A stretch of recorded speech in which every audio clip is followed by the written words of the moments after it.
Hello everyone, hope you all are fit and fine. आज हम करेंगे एक्सरसाइज 45। इसमें हमें शॉर्ट हैंड का एक पैसेज दिया है जिसको रीड करना है और इंग्लिश में ट्रांसक्राइब करना है। तो मैं इसको आज धीरे धीरे रीड करूंगी सो दैट आप भी साथ साथ इसको रीड कर पाए आउटलाइन को अच्छे से समझकर।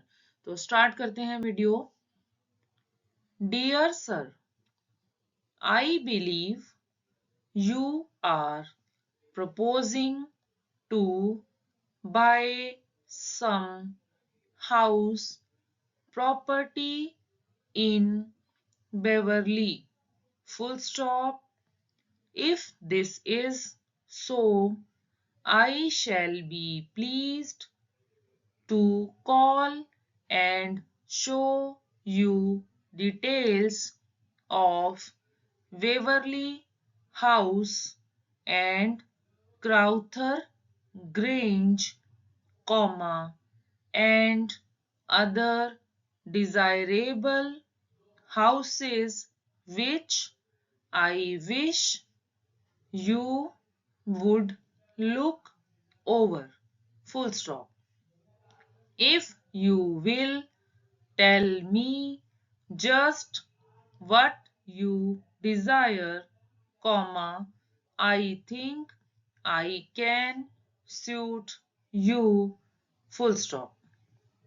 I shall, however, leave all details till I see you. Full stop.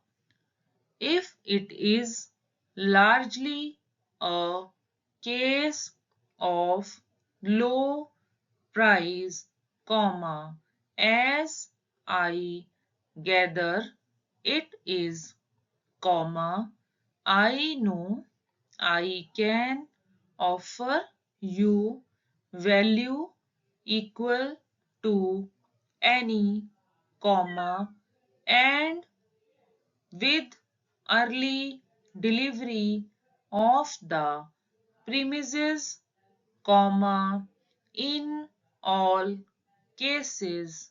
Full stop.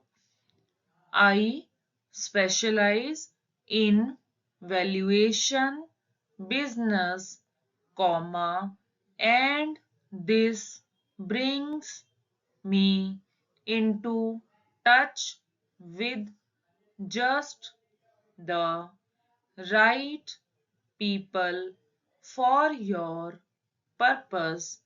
Full stop. Faithfully yours. Stop. ये एक्सरसाइज यहीं खत्म होती है। अब हम नेक्स्ट वीडियो में नेक्स्ट एक्सरसाइज के साथ मिलेंगे। तब तक के लिए बाय।